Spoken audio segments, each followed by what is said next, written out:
Shalom, selamat pagi. Sebelum kita melakukan aktivitas, pada baiknya kita melakukan renungan pagi.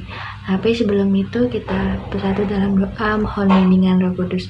Mari kita berdoa. Allah Bapa yang bertata dalam kerajaan surga, terima kasih Tuhan, Engkau telah memberkati kami dalam istirahat kami semalam. Dan terima kasih juga Tuhan, Engkau masih mengizinkan kami untuk masih bisa menghirup udara yang segar ini. Ya Bapa, sebentar kami akan melakukan renungan pagi Tuhan. Kiranya apa yang kami dengar dan kami baca bisa menjadi berkat dalam kehidupan kami sehari-hari, dan kami dapat aplikasikan dalam kehidupan kami sehari-harinya Tuhan Yesus. Di dalam nama Tuhan Yesus kami sudah berdoa dan mengucap syukur padamu.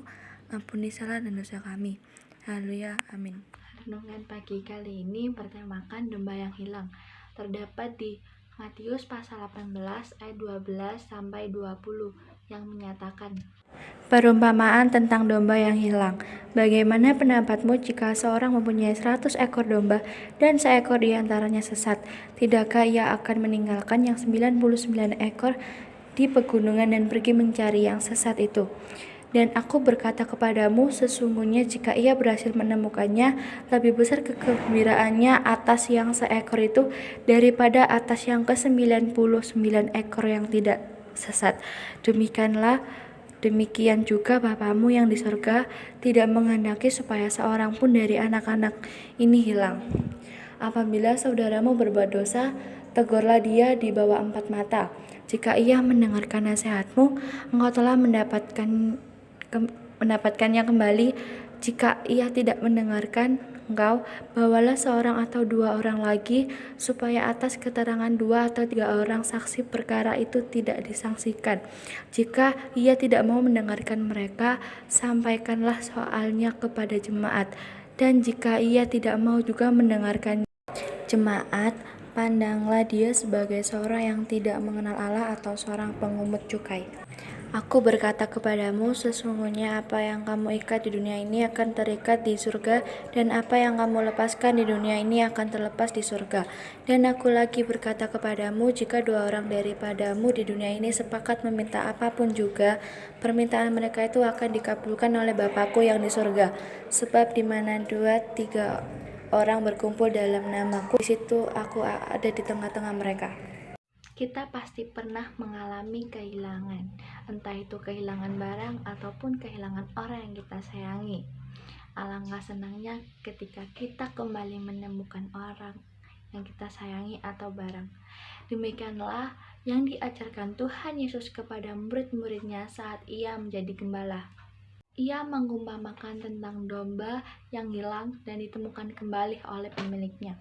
Jika kamu seorang gembala dan memiliki domba yang banyak, namun saat itu juga ada 1 ekor domba yang hilang, kamu akan merasakan sedih.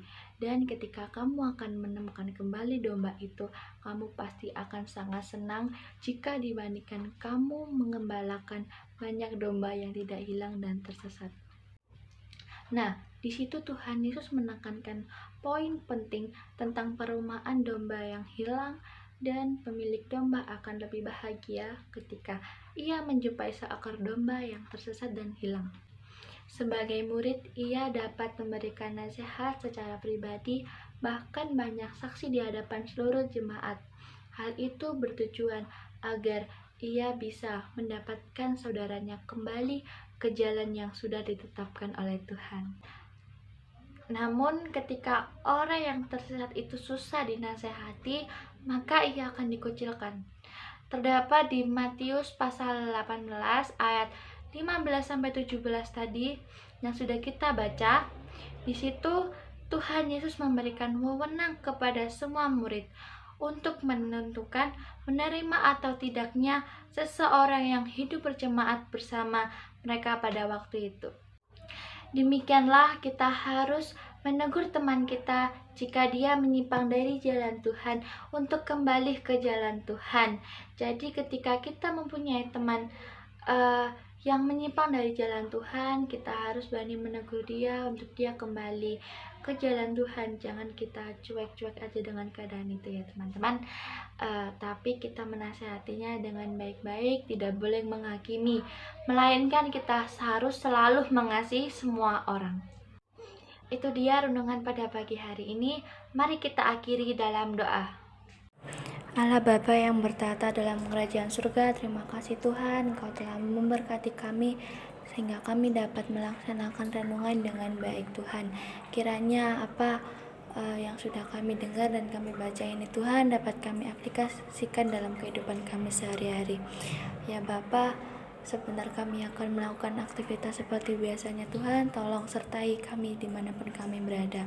Dalam nama Tuhan Yesus kami sudah berdoa dan mengucap syukur padamu, ampuni salah dan dosa kami. Haleluya, amin.